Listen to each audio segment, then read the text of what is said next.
Hei vaan kaikille! Meillä on kolmas video menossa ja 2 viikkoa takana. Ja tämän viikon videon nimi on Täysillä tulevaisuuteen, Mojon siivittävät unelmat.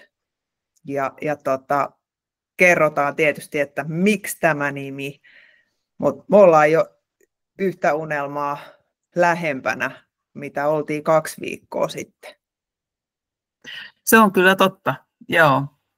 Vaikka nyt suoranaisesti semmoinen tässä nyt olla isoäitien missikisoihin lähdössä, mutta kyllä vireystila on sen verran erilainen, että kyllä voi sanoa, että tässä ollaan lähempänä unelmaa.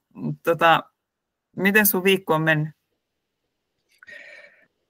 Mä voisin sanoa, että se on mennyt hyvin ja sitten silleen vähän niin kuin mutta en tiedä, ehkä sanotaan, että hyvin siinä mielessä, että on ollut niin kuin helppo noudattaa edelleenkin tätä ruokarytmiä ja ei ole ruvennut maistumaan puulta ja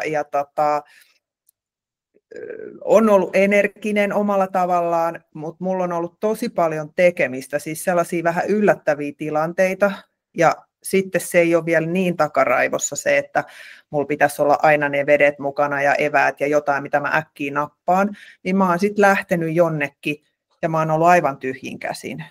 Ja sitten mä oon totta kai ollut paikassa, että mä en nyt pääse mihinkään, ei ole kauppaa, ei ole mitään kahvilaa, kuppilaa, niin siinä on tullut sitten semmoinen vähän hyperventilointifiilis, että nyt tämä menee pipariksi ja mulla menee vielä ihan sikakauan. Mutta oon mä sitten oikeasti jostain jotakin löytänyt, että sit sen verran joku pikkukauppa, että saanut omenaa tai jotain ja aina se vesipullo on sitten ollut jossakin myynnissä. Joo. Viikko sitten sua ahdisti, koska mä olin käynyt vaalla ja sä et ollut käynyt vaalla ja sieltä tuli hyvä tulos, niin motivoiko? Joo, olin mä tosi siis sellainen, että olisi voinut trumpetteja soittaa, että oli tosi ihana fiilis, vaikka se ei ole se tavoite, mutta kieltämättä siis kun aina niitä dieettejä on pitänyt, niin tämä on oikeasti semmoinen niinku, eka kerta ja fiilis, että jotain on onnistunut tekemään oikein, kun näin nopeasti syömällä enemmän ja tekemällä niin kuin normaaleja asioita, eikä mitään ihmeellisiä kuperkeikkatemppuja, niin tuli vähän se, että niin kuin puhuttiin, että se vaan lähti. Niin se oli se fiilis kyllä silloin maanantai-aamuna. Se on kyllä totta. Mulla on ihan samanlainen, että mullahan sitten pikkusen otti takapakkia sitten siihen maanantaihin, mutta joka tapauksessa niin kuin, mä oon käynyt nytkin viikolla silloin tällä vaalla ja nyt tänään se kokonaispudotus on semmoinen 3,4. Katsotaan, mikä on tilanne huomenna aamulla, jolloin se viikko on tullut täyteen, mutta en mäkään muista, että mulla olisi millään muulla niin kuin mennyt tälleen niin kuin silleen suht sutjakkaasti koko ajan eteenpäin. Ja sitten se, että kyllähän sitä on tullut harrastettua kaikennäköistä pätkäpaastoilua sun muuta, ja se kasvatti vaan nälkävelkaa ainakin mulla. Kyllä minä tyttö osasin ottaa takaisin sitten niinä hetkinä, kun sai syödä, niin tämä tuntuu hyvältä, tämä tämmöinen tasainen rytmi, kyllä. Joo, ihan ehdottomasti. Ja se, mikä tällä viikolla tuli, että en tiedä, siis mä oon koko aika tosi kylmissä, niin mä oon horkassa ja palelle, mä puen niin kuin jatkuvasti vaatteita päälle. Ja oiskohan se ollut eilen, kun mä olin aika monta tuntia vielä itekseni ja vähän pyörittelin siinä peukaloita, että mitäs mä nyt oikeasti aloittaisin tekemään. Mä rupesin askartelemaan ja kaikkea, koska mä ravasin koko aika jääkaapilla. Mulla ei ollut siis nälkä. Mutta tuli just se semmoinen tuttu fiilis, kun sä oot iteksesi eikä sulla ole mitään tekemistä, niin ihan niin kuin se ruoka pelastaisi jotenkin sun niin hetken.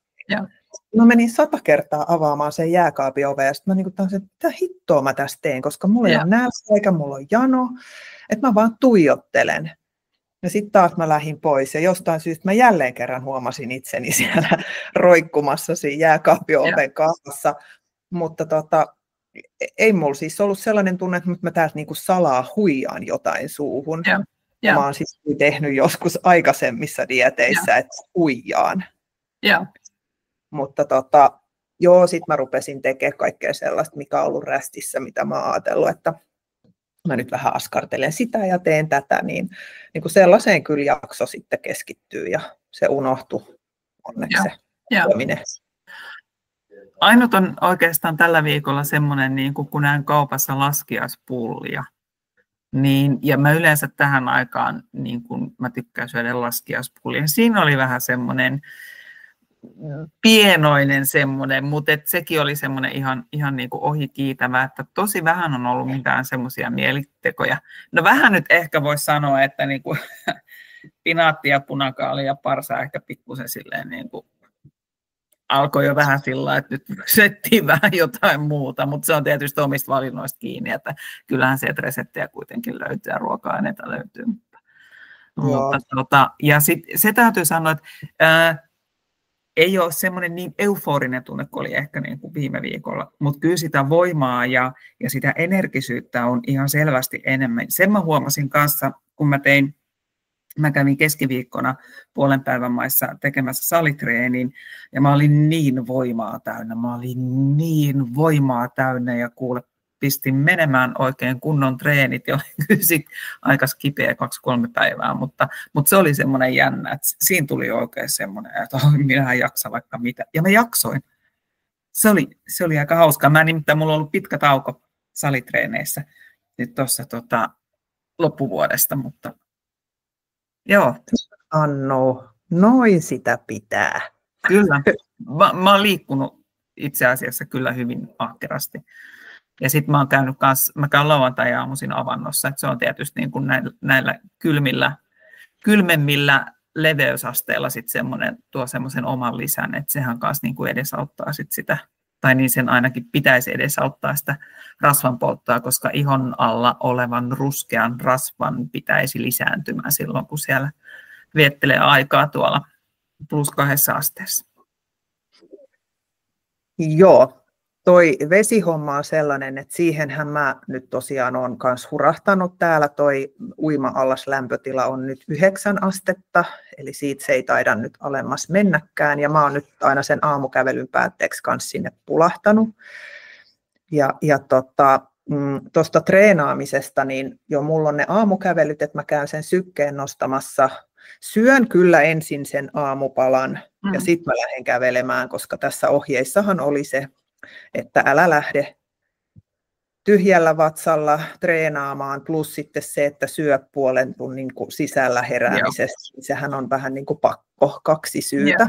Ja se on ihan tuntunut hyvältä. Aikaisemminhan mä oon tehnyt niin, että jos mä treenaan aamuisin, mikä on mun se paras aika, mä tykkään aamuisin treenaa, niin mähän oon vetänyt vaan kupin kahvia ja lähtenyt treenaamaan. Mä oon niin kuin uskonut siihen, että se on niin kuin parempi. Mutta toi on tuntunut ihan hyvältä, eihän mä niin paljon ole tietysti sit syönyt, että mulla niinku tulisi suuhun, että olisi niinku niin se on ollut ihan fine. Ja sitten mä oon pulahtanut sieltä sinne veteen. Ja nyt tosiaan se tuntuu jo siltä, että sinne on pakko mennä, että on ihana veteen, koska se fiilishän on niin mahtava, kun nousee pois. Ja tänäänhän meillä oli sitten mun mies valmentaa noita nyrkkeilyä, niin mä lähdin kanssa treeneihin. Mulla on uudet pinkit hanskat. Voi katsoa somesta, mulla on siellä, mä laitan sinne vielä vähän videoa tämän päivän treeneistä, mutta mä oon kanssa aikoinani käynyt lyömässä ja siis se on ihan sairaan hauskaa. Joo, se on. Niin, taas tuli sellainen fiilis, että kyllä mä jatkan nyt taas. Mä varmaan kanssa liityn näihin sunnuntai-treeneihin nyt sitten tästä eteenpäin, niin kuin se tunne täällä hartioissa ja kaikkea, kun se veri lähti liikkeelle, kun mähän pitän koneen ääressä niin paljon, niin mulla on aina hartiat lysyssä, että tulee se huono ryhti ja kun on muutenkin niskasta mennyt välilevy, niin siis sitä pitää hoitaa ja huoltaa, niin kyllä mä nyt huomaan, että jos mulle olisi sanottu kuukausi sitten, että lähde nyt mukaan ja tuu nyt, kun se tekisi sulle hyvää, niin mä olisin keksinyt kaikkia juttuja. Että niin, mä en mukaan lähde.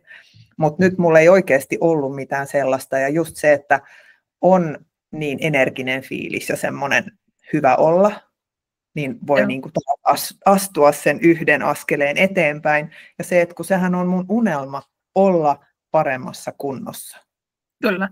Tiedän, että tekee hyvää just lyöminen. Se on niin yes. Mutta ollaanko me oikeasti niin kuin silleen mietitty tai määritelty, tai ootko sinä niin semmoinen niin kuin se tavoite ja unelma ihan sillä lailla oikein, niin kuin, että mitä siellä sitten on? Jos me mietitään sitä lähtötilannetta, me otettiin se kuva, jonka sinä hienosti värkkäsit siltä, että se näyttää siltä, että olemme yhdessä, mitä me olleet. Mutta kerro nyt sun versio siitä lähtötilannekuvasta. Joo, mun kuvassa mä oon yrittänyt änkeytyä mun häämekkoon, joka siis kuuluisi sulahtaa minun läpi silleen flops kivasti, ja siellä on vetoketju täällä sivussa, jonka kuuluu mennä silleen tosi näppärästi kiinni. Niin nyt kun mä kaivoin sen mun häämekkoni, niin se jäi jumiin tuossa ahterin kohtaa, eli se ei niinku mennyt siitä alaspäin, eikä noussut vetoketju, niin mä siinä valokuvassa yritän pitää sille, ettei mun rinnat ole siellä valtoimena, niin jotenkin sitä silleen sivistyneesti, että tässä minulla on tällainen mekko. Mutta sen kuuluu olla siis sellainen, että se menee tuonne nilkkoihin asti ja on kauniisti näin. Kun mulla ei ole hirveästi tällaisia pitkiä leninkejä tai mekkoja, jotka olisi mitenkään tyköistuvia, niin tämän mä oon nyt sitten säästänyt ja pidän tätä sellaisena niin kuin tavoite, unelma, hyvän olon mekkona. Se ei ole sen kokoinen, mikä oli silloin, kun mä olin tosi hoikka ja treenattu ja niin kuin jatkuvasti niin kuin huolsin omaa kehoa, koska se on kovan työn takana. En mä semmoinen jaksa olla, enkä halua olla. Mut se on semmoinen, että mä tunnen itseni niin kuin kuitenkin seksikkääksi ja sellaiseksi niin kuin omalla tavallaan kurvikkaan hoikaksi. Semmoinen pehmeän naisellinen silti. Niin mä haluaisin siihen nyt päästä tämän vuoden aikana. Mulla ei ole mitään tavoitetta, että missä ajassa sen pitää tapahtua, mutta mä voin jopa nyt uskoa, että tällä menetelmällä, kun mä vaan jatkan tätä samantyyppistä, ei tarvitse olla näin tiukka. Mä haluan kyllä syödä välillä sitä jäätelöä ja juoda ehkä lasin viiniä, ehkä kupin kahvia. Mutta se, että kun mä opin tämän systeemin, tämän periaatteen, niin mä uskon, että pikkuhiljaa, että tulee pysyvä muutos. Ja sitten mä sulahdan siihen. Ja mulla on niinku helpompi taas kantaa itseäni. Mä haluan sen fiiliksen, kun mulla ei ole se, että no vedäänpä pieruverkkarit nyt tästä vaan jalkaan. Vaan mä haluan sen fiiliksen just, että nyt mä lähden kauppaan, niin nythän mä en edes katso itseäni peilistä, koska vitunko väliä, kun mä paan ne pieruverkkarit. Mutta mä haluan sen fiiliksen, että mä katson vielä vähän. Tiedätkö? Joo. No mullahan oli siinä tämmöiset niinku aika tämmöiset toimistovaatteet. Mulla on toki vähän semmoinen, että kun mä mietin, että mikä nyt olisi semmoinen, mikä oikein niin näyttäisi tämän lähtötilanteen karuuden. Ja mä ajattelin, että kyllä semmoinen joustava farkkukynämekko ja tiukka jakku sen tekee. Mutta sitten mä oon oikeasti miettinyt, mulla on pyörinyt mielessä semmoinen kuva, että kun mä oon siinä hyvässä kunnossa, mikä on aika lailla ne samanlaiset speksit, että mä oon niin sinut itteni kanssa, mulla on hyvä olo ja mulla on farkut, mulla on semmoinen hyvin laskeutuva semmoinen sininen tai valkoinen paita, semmoinen kiva kaulakoru ja sitten vähän saapikkaat, missä on vähän korkoa ja sitten mä astelen matkalla teille, mä oon Malagan lentokentällä ja sitten mä niinku astelen sillä vähän niinku hidastetussa filmissä, mä tuun sillä niinku täynnä itsevarmuutta. Joo, tämä on nyt niinku se mun visio, että mun visioon ei liity ne vaatteet, mitkä oli siinä lähtötilanteessa, ne on niinku semmoinen epävisio, mutta visio on tämä. Aika loistava visio. Sitten kun tämä päivä on, niin mä nauhoitan sen sun kävelyn ja me tehdään siitä ja jaetaan se kaikille. Loistavaa. Hei, nyt mun on muuten pakko kysyä. Puhuttiin tästä treenaamisesta. Oliko teillä lauantaina jooga? Perjantaina joogasin, mutta yksin. Ah. Alakerrassa oli joku pizza- ja punaviini juttu. Pizza- ja punaviini jooga. Okei. Okay. Mä joogasin yksin. Sori, koska mua jäi se vaivaamaan silloin viime viikolla, että mä haluaisin nähdä. Joku kerta. Joo, mutta näistä siis silleen, kun miettii unelmia ja just näitä tämmöisiä, että meillä on joku tämmöinen mielikuva, mulla on se, kun mä sinne astelen rauhallisesti sinne Malakaan ja sulla on se, kun sun menee se sun hääpuku solahtaa hienosti päälle, niin jos miettii sellaista, niin kuin, kun me halutaan tehdä jotain, kun me halutaan saavuttaa jotain, niin puhutaan sellaisesta kognitiivisesta kolmiosta. Ja se tarkoittaa sitä, että niin kun meillä on meidän ajatukset, sitten meillä on meidän tunne ja sitten meillä on toiminta, on niin kuin sen kolmion siellä kulmissa. Ja nämä kaikki vaikuttaa keskenään toisiinsa. Et siinä mielessä se, että jos joku on harrastanut vaikka jotain tämmöistä manifestointia tai lukenut Secret-kirjan kannesta kanteen, niin se on ihan semmoinen peruspsykologinen mekanismi, joka meissä on. Eli jos me halutaan mennä jotain tavoitetta kohti, niin se, että jos sä vaan ajattelet, että okei, no mä haluan nyt sitten saavuttaa sen. Mutta minä nyt olen tämmöinen ja sitten noi kaikki muut, niillä on niin paljon helpompaa ja niillä on se paljon parempi aineenvaihdun takia, niillä on paljon enemmän rahaa ostaa hyvää ruokaa ja sitten ne osaa kokata ja en minä kyllä. Eli tavallaan silloin niin kuin ihminen alkaa itsellensä tekemään jo niitä esteitä. Eli vaikka siellä olisi se ajatus, että minä niin kuin toivoisin tehdä tämmöistä asiaa, niin sitten siellä kuitenkin se tunne kertoo koko ajan niin kuin sitä, että et osaa, et pysty, muilla on paljon paremmin ja sitten siellä on ehkä semmoinen niin kuin katkeruus. Niin tämähän tekee sen, että ihminen jumittuu, se ei mene sinne toimintaan. Ja sitten taas se, että jos saa sen hyvän fiiliksen päälle, mitä mekin tässä nyt molemmat haetaan, sekä niin kuin ihan sen hyvinvoinnin kannalta, että sen yrittäjyyden kannalta, ja sitten me päästään kuitenkin semmoiseen kivaan pössikseen, niin silloin alkaa ihmisessä tapahtua, ja sitten lähdetään niin kuin menemään kohti sitä muutosta. Eli nyt me voitaisiin niin kuin puhua just unelmakartasta, eikö vaan? Niin me voitaisiin. Mehän sanotaan nyt tietysti, että meillä on mojotaulu. Meillä on mojotaulu, joo. Unohtakaa unelmakartat, mojotaulu is the thing. Joo. Joo. Mutta minkä tyyppisiä, miten sä niin kun näkisit, onko niin kun, tai työkaluina, jos ajatellaan nyt, että mojotaulusta voi tulla mieleen just, että sulla on joku taulu, johon sä paat nastoilla kiinni jotain lappusia tai jotakin, mutta minkälaisia tällaisia mojotauluja ihminen nyt voisi niin kuin itselleen luoda, jotta niistä olisi niin kuin konkreettisesti hyötyä, että pääsisi jotenkin askeleen eteenpäin ja alkuun? Mojotauluja voi luoda oikeastaan ihan mistä tahansa aiheesta. Että se voi olla siihen uraan liittyvä tai se voi olla johonkin elämäntilanteeseen liittyvä.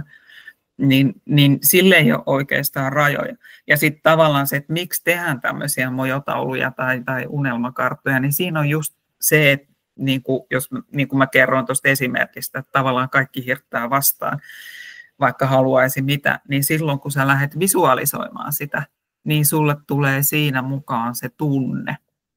Eli silloin sulla on tosi paljon paremmat mahdollisuudet mennä eteenpäin. Mutta silloin täytyy tietysti antautua sille, että ei pidättele itteensä, vaan niin kuin etsii niitä, sanotaan, että jos tekee vaikka sitten mojotauluun, hakee kuvia haki niitä sitten ihan paperilla lehdistä tai haki niitä sitten tuolta internetin syövereistä, mutta jos siellä on jotain, mikä on semmoinen, niin kuin, että tämä on niin mun juttu, tämä se on, niin sehän aiheuttaa meissä sellaisen niin kuin kipinän ja semmoisen aha-elämyksen ja semmoisen varmuuden siitä, että tätä minä haluan. Ja silloin meidän aivot toimii jo ihan eri tavalla. Joo, mulla tuli tästä nyt mieleen, niin kuin sä sanoitkin tuossa aikaisemmin, että tämä ei ollut ehkä tämä viikko niin sellainen niin kuin euforinen fiilis, että jes, me lähdettiin tätä polkua menemään ja ollaan tosi innoissamme ja jotenkin niin kuin silleen hypetetään tätä juttua, koska nyt tähän oli tullut jo ministi vähän niin kuin rutiini mukaan ja me oltiin jo astuttu sille taipaleelle. Tämä oli meille tuttu ja me oltiin mietitty niitä, että mitä siellä voi tulla vastaan, mitkä saattaa olla niitä niin kuin ongelmakohtia tai mikä voi olla sellainen repsahduksen paikka tai justiin sekin, että mitkä on ne pienet askeleet, mitä me voidaan myös juhlistaa. Kyllä. Niin tässä mä niin kuin just ajattelin, että me ei nyt ehkä tehty visuaalista karttaa tai mitään mojotaulua itsellemme, mutta mehän puhuttiin tätä niin paljon ääneen. Niin se oli omalla tavallaan myös sellainen, niin kuin, että se oli jotenkin näkyvä, vaikka se nyt olikin vain puhuttua. On. Ja sitten mikä siinä on tärkeää, se, että sulla on yhteisö. Eli sulla on niin kuin joku, me nyt ollaan tässä kaksistaan yhteisö ja ehkä sekin vaikuttaa, että siellä joku näitä sattuu katselemaan sitten siellä jälkikäteen, mutta niin kuin tulee semmoinen tunne, että niin kuin mä kuulun johonkin, me ollaan niin kuin kimpassa tehdään tätä, niin silloin myös sen motivaation pysymisen kannalta tosi iso merkitys. Jos tehdään vaikka kaveriporukassa ja tietysti sit voi aina niin kuin hakea avuksi vaikka jonkun coachin tai jonkun, mutta silloin kyllä sen onnistumisen ja maalin pääsemisen kannalta niin silloin väliä. Kyllä. Joo, ja jos niin kuin sanoo, että tässä tokasviikossa nyt mulla ainakin oli niin kuin sellaisia tylsiä fiiliksiä ja vähän just ehkä semmoinen, niin kuin, mikä välillä laski just sitä energisyyttä niin kuin mentaalitasolla, oli just ehkä se, että vieläkin jatkuu oudot tuntemukset, just se, että mä koko aika palelee, nytkin mulla on hiton kylmä, että mä saatan täristä, kun mulla on sellainen niin kuin horkkaolo. Ja sitten myös se, että no enkö mä nyt vieläkään muistanut, taas mä unohdin. Mutta silti se, että jos mä mietin niin kuin energiatasolla, niin mä oon kuitenkin enempi tyytyväinen itseeni kuin tavallaan pettynyt tähän tämmöiseen unohteluun tai omaan tilaan. Ja jotenkin mä koen, että se, että sitä energiaa on fyysisesti, että myös sit niin kuin tuolla henkisellä tasolla mä oon silti niin kuin energisemmän oloinen, niin se jaksaa mua koko aika viedä. Et mä en niin kuin, mulla ei ole nyt ollenkaan semmoinen luovuttamisen fiilis. Ei. Mitä sä ajattelet niin kuin ihmisen energiasta ja sit siitä unelmoinnista, että onko niillä niin kuin merkitystä? Niillä on ihan varmasti merkitystä ihan sillä, että niin kuin mitä enemmän sä koet, että sulla on voimavaroja, niin sitä helpompihan sun on niin kuin keskittyä siihen, mitä sä haluat. Toki voi olla semmoisiakin, niin kuin monella muutoksen tekeminen on tosi vaikeaa ihmiselle, että niin kuin me harataan vastaan ihan niin paljon kuin vaan, ja monella sitten se muutos menee asiassa kuin asiassa, niin menee siitä, että niin kuin, muuttumattomuus on tuskallisempaa kuin muutos. Ja ehkä me oltiin just siinä pisteessä. Mutta sitten kun on käynyt niin kuin tietyllä tavalla lainausmerkeissä pohjalla, sillä omalla pohjallaan, niin sit sieltä lähtee ylöspäin. Niin sieltä kun sitten tavallaan, kun sit sä lähdet tekemään sitä muutosta, niin sähän voimaudut jo ihan niin kuin siitä, vaikka olisi haasteitakin, niin sä tiedät, että minä olen menossa oikeaan suuntaan. Ja sitten jos miettii, mulla on ollut niin kuin tämä viikko semmoinen, vaikka ei ollut euforiaa, niin mä oon kokenut aika monta kertaa semmoista ihanaa rauhaa, mikä kertoo kyllä myös semmoisesta niin kuin voimautumisesta ja energian kasvusta. Niin eihän silloin tule, niin kuin sanotaan, ei tule just semmoista, että minä näin sen laskiaispullan ja se näytti hienolta, mutta sinne se jäi, eikä meillä kummallakaan ole ikävä toisiamme. Joo, ymmärrän mitä tarkoitat. Vähän samankaltaisia fiiliksiä kyllä itselläkin ollut. Joo, ja tuossa kun puhut sinne pohjalle menemisestä ja ehkä tulee just, ja sitten se kasvun paikka, niin just tästä kuuluisasta epämukavuusalueesta, että kun kasvu monesti tapahtuu siellä, niin kyllähän mekin ollaan astuttu nyt moneen epämukavuusalueeseen tässä tämän koko mojon metsästyksen aikana, vaikka on vasta mennyt se 2 viikkoa. Mutta sen on huomannut, että silloin kun meillä on näitä Sisu Bootcamp-leirejä ollut, niin siellä huomaa ihmisissä paljon just, että alkuun he ei välttämättä, eikä se ole välttämättä tarkoituskaan, että heidän tulisi kertoa siellä ääneen nyt heidän omista välttämättä unelmistaan, tavoitteistaan tai muuta, mutta se on meillä yksi sellainen työkalu, että he voi itsenäisesti ennen leiriä jo suunnitella vähän, niin kuin, että mitä he niin kuin elämässään haluavat tehdä ja mitkä saattaa olla vaikka semmoisia itseään jännittäviä asioita ja miten pitkälle he ovat vaikka valmiita kokeilemaan omia rajojaan, uskaltavatko astua epämukavuusalueelle ja muuta, niin sekin liittyy siihen unelmointiin ja siihen ehkä niin kuin rohkeuteen ja muuhun. Mutta sitten kun siellä bootcampeilla niin kuin fyysisesti vähän koetellaan, siellä ratkotaan erilaisia tehtäviä, on ällitällikysymyksiä ja muuta, mutta se tehdään ensinnäkin ryhmissä ja sitten huomataan, että en mä ole yhtään sen huonompi kuin toi toinenkaan, niin se vahvuus kasvaa ja sitten kun he on saanut sen kokemuksen sieltä leiriltä, että mä oon onnistunut, tämä ei ollutkaan niin inhottavaa ja vaikka olisi ollut monta inhottavaa asiaa, mutta mä suoritin ne, mä pystyin tekemään sen, eikä maailma niin kuin kaatunut eikä taivas pudonnut mun niskaan, niin sen jälkeen usein ihmiset, kun on niin kuin kohdannut ton tuollaisen fiiliksen, että mä tein sen, mä otin sen askeleen, niin sitten he rupeaa ehkä just kertomaan niitä muitakin sellaisia unelmia ja ajatuksia, mitä heillä on, että mä oikeasti haluaisin tehdä näin, nyt mä voisin kuvitella, että ehkä mä kyllä siihen pystyisin, jos mä kerran pystyin tähänkin. Joo. Et toiset varmaan on jäänyt vähän siitä jumiin myös siihen, että ne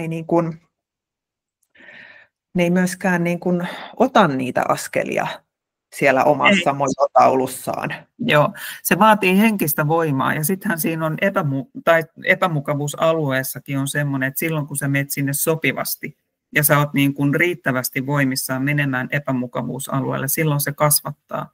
Mutta sanotaan, että jos ihminen olisi vaikka semmoisessa burnoutin syövereissä ja haluaisi nyt siihen päälle laittua sen 30 kiloa, niin se ei ole se yksinkertaisesti se oikea hetki. Eli silloin niin kuin burnout-tilannekin tulee siitä, että ihminen joutuu syystä tai toisesta olemaan siellä epämukavuusalueella liikaa. Hän ei ehkä kenties pääse sieltä pois lainkaan ja sitten se niin kuin keho tilttaa sen takia.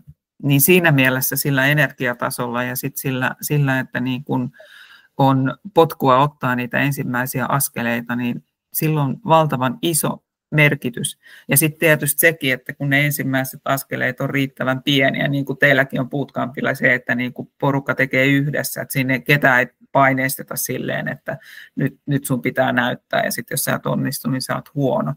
Et mun mielestä se on just niin kuin sellaista sopivaa epämukavuusalueelle menemistä sellaisilla pienillä niin kuin leppeillä askelilla.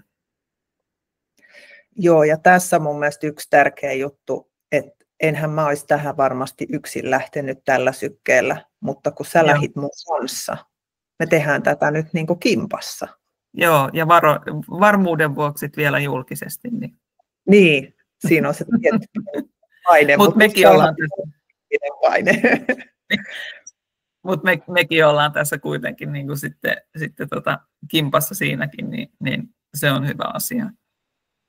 Ja onhan tässä sitten yrittäjyyteen ylipäätään aika paljon semmoista, että sä oot ollut vähän pidempään, mä oon ollut reilu pari vuotta päätoimisena yrittäjänä, niin kyllähän siinäkin semmoinen valtava epämukavuusalueelle hyppy tuli tehtyä ja niitä epämukavuusalueita tulee kyllä ihan viikoittain, mutta tosi paljon oppii.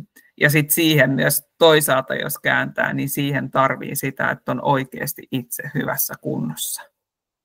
Jos sä sen tien meinaat käydä, niin se, että niinku tavallaan sit lähtee sitä omaa terveyttä tuhoamaan huonoilla valinnoilla, niin se ei kyllä, en näe sitä hyvänä tienä niin kuin sinne hyvään toimintaan ja semmoiseen menestymiseen. Oliko tässä sun yrittäjyyteen lähtemisessä jotain sellaisia niin kuin unelmia tai ajatuksia, jotka sä halusit niin kuin saada saavuttaa ja muutettua? Ehkä siinä vaiheessa ei, että se oli enemmänkin semmoinen, että havahtui siihen, että haluaa kasvaa, oppia, tehdä ja se ei ehkä siinä positiossa ollut siinä mielessä mahdollista, mitä sitten toivoin, että se, että silloin kun mä sen hypyn tein, niin silloin mulla ei ollut hirveästi semmoisia suuria tavoitteita, mutta se semmoinen vapaus tehdä sitä, mitä haluan ja missä olen hyvä ja tehdä se niille asiakkaille, joita haluan niin kuin sitten jeesiä ja palvella, niin kyllähän sillä oli semmoinen iso merkitys. Mutta sanotaan semmoiset, niin kuin, se on ollut myös omanlainen prosessi sitten tässä, että niin kuin nyt mulla alkaa olla semmoisia selkeitä tavoitteita, että mitä mä haluan tehdä ja mitä haluan saavuttaa, mutta niiden työstäminen vei aikaa.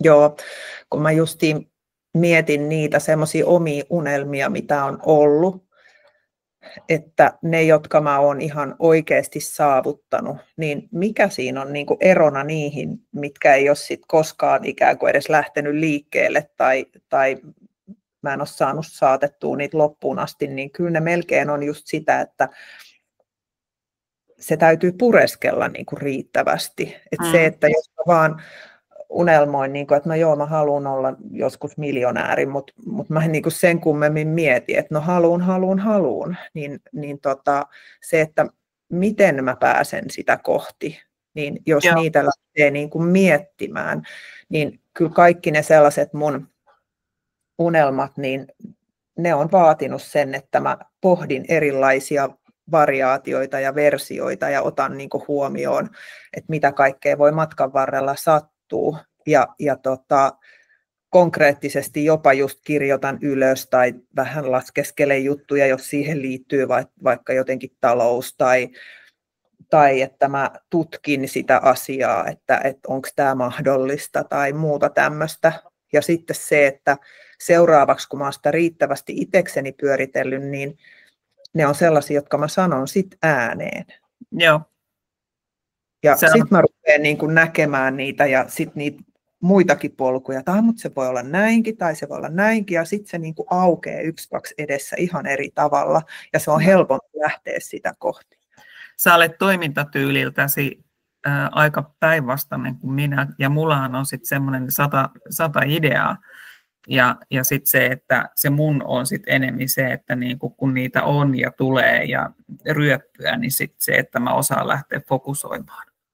Et se on niinku toinen tapa tehdä ja se on hirveästi yksilökohtainen, että mikä se kumpi on niinku semmoinen itselle semmoinen ominainen. Joo.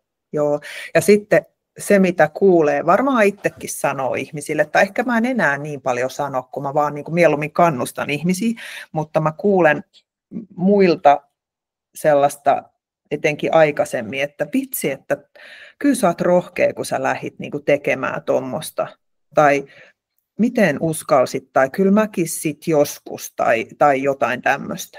Ja mä ajattelin, että mitä mä vastaisin, kun joku kysyy, että no miten sä uskalsit, tai että en mä tässä kohtaa nyt, että kyllä mä sitten niin kans voisin joskus myöhemmin. Niin mä ajattelin, että no mä en kyllä, että mulla on ensinnäkin ollut just kaikenlaisia sattumia oman terveyden kanssa tai muuta, niin mä en uskalla jättää tekemättä, koska mä en tiedä mikä on viimeinen päivä.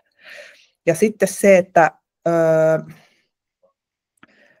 mä melkein sanoisin, että kyllä mä haluan katsoa sinne taaksepäin sillä tavalla, että vaikka mä olisin 100 kertaa mokannut tai olisi mennyt päin persettä tai törmännyt seinään, niin mä yritin.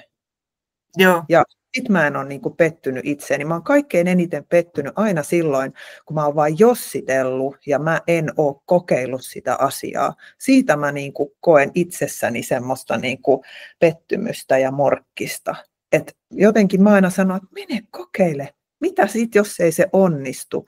Et aina voi pitää just vähän varasuunnitelmaa, miettiä, ei tarvitse olla tyhmä. Että lähtee syynpäin levittelemään kaikki omaisuutensa jonnekin ja ettei voisi tehdä. Että mekin ollaan muutettu puolison kanssa maailmalle kokeilemaan siipiämme ja sitten tultu takaisin, että no tämä maa ei ole ainakaan meidän juttu ja opittu siitä. Mä ollaan kasvettu ihmisenä ylipäätänsä.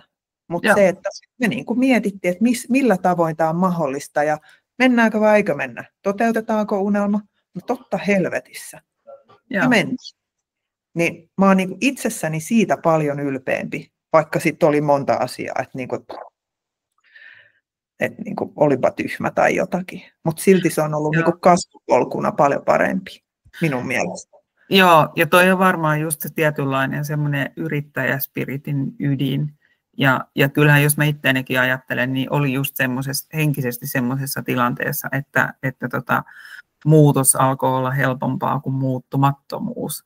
Että sitten miettii, että olenko tässä ja oottelen eläkettä, joka on sitten reilun 10 vuoden päästä, niin sehän olisi ollut sitten semmoinen henkinen killeri.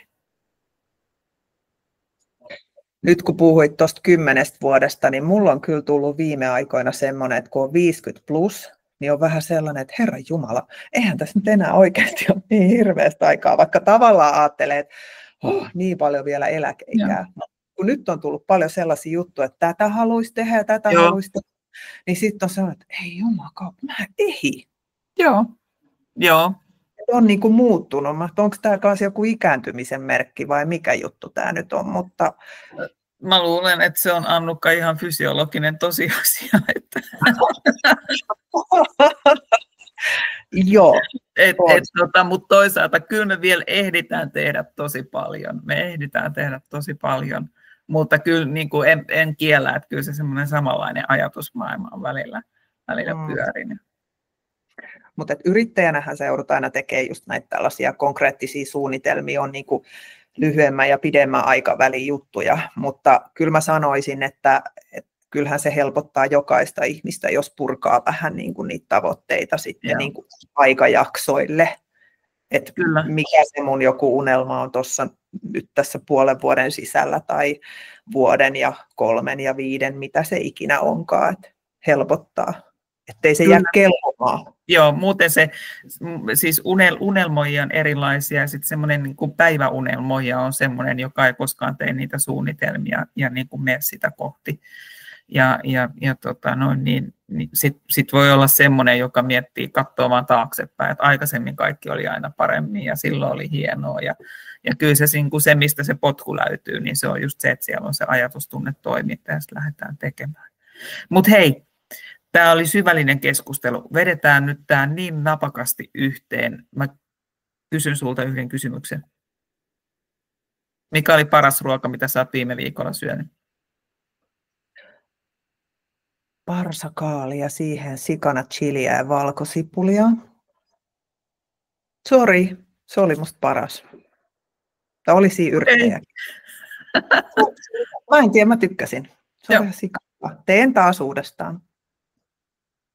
Mä luulen, että mulla oli semmoinen se oli niin kuin jo tässä rasvapäivänä semmoinen salaatti, missä oli, siinä oli tonnikalaa, kurkkua, tomaattia, yrttejä. Niistä tehtiin semmoinen ja sinappia. Niistä tehtiin semmoinen mössö. Ja sitten siinä oli majoneesia. Ja sitten sitä laitettiin silleen semmoiseen niin kuin salaatin lehteen. Se oli yllättävän hyvä. Joo, ja taas, jotka ei ole kuunnellut aikaisemmin, erona on vielä se, että Annulla on toi kirja. Minun kirjani tulisi nyt sitten olla tuolla noudettavissa huomisen perjantain välissä tuolla meidän kyläbaarissa, kun toimittaa meidän postit sinne, niin katsotaan. Mä luulen, että sitten mä vähän testailen kanssa noita, että mulla on ollut tämmöinen vähän pelkistetympi, että mä vaan katon ne sallitut, ja sitten mä teen ne silleen niin kuin helkkarin helpolla tyylillä, että mä en käytä siihen valmistamiseen enkä kikkailuun siis aikaa. Ja se, että kun mulla ei ole noita ideoita, mitä siellä kirjassa on, että voisi tehdä vähän eri tavalla. Niin no niin, mutta se kirja tulee. Sen ansiosta mulla on pakastimessa aika mukavasti jo niin kuin nyt tulevalle viikolle sitten juttuja. Mutta hei, mä näin, sulla oli tosi kiva se unelmakartta, siis mojotaulu. Niin ei puhuta unelmakartasta, vaan mojotaulu. Onko se mahdollista saada käyttöön? Saako sitä käyttää? Joo, saa. Mä voisin jakaa sen tuonne 50 plus Heron someen. Se on Canva-linkki. Niin mä laitan sen sinne. Niin kuka tahansa käy klikkaa sitä linkkiä, niin siitä avautuu semmoinen niin kuin mallipohja, jonka voi tallentaa itselleen. Eli toki sitten Canva-sovellus tarvitaan, mutta sehän on myös maksuttomana versiona, mutta sen voi sitten vaikka printata sieltä tai tehdä siellä digitaalisesti, eli siellä on kuvapaikkoja, mihin voi heitellä kuvia, ja siinä on 4 eri aihetta, minkä ympärille voi lähteä unelmia rakentamaan. Loistavaa. Joo, mä laitan sen. Hienoa, ja nyt jos sinäkin kuuntelija, katsoja kuulet tämän, niin eiköhän aleta tekemään mojotauluja. Katsotaan, mihin päädytään. Hyvä. Mutta hei, mä menen aamulla vaalle. Sä päivität mulle tiedon kanssa, että mikä on sun huomenna aamun tulos. Niin aamulla päivitetään dataa someen. Sinne tulee mojotaulu, mallipohja. Ja sitten yksi juttu, mikä on, me vähän siitä jo sivuttiin tässä kerran 2, kun juteltiin tai vaihdettiin ajatuksia WhatsAppissa. Eli tämän 4 viikon jälkeen voitaisiin ottaa joku uusi hauska haaste vastaan. Niin nyt mä jo alan pommittamaan teitä kuulijoita, että jos te keksitte jotain hauskoja haasteita, joka teidän mielestä sopii 50 plus daameille, niin laittakaa kans siellä somessa meille ajatuksia, niin me napataan sieltä joku ja katsotaan, lähdetäänkö jatkamaan haasteita aina sen jälkeen, mutta me voidaan olla koekoniineita, että toimiiko. Mulla on yksi sellainen haaste tullut tuolta jo, että kuukauden tehdään joka päivä 100 tiettyä pakaralihasliikettä ja sitten katsotaan, että onko se pakara pyöreämpi. Okei. Joo, mutta tällä tasolla, jos mennään, niin heitelkää vaan. Oliko tässä? Tehkää niin. Hyvä. Mut hei. Ihanaa tulevaa viikkoa kaikille. Hyvä. Mojoillaan. Mojoillaan. Moi moi. Moi.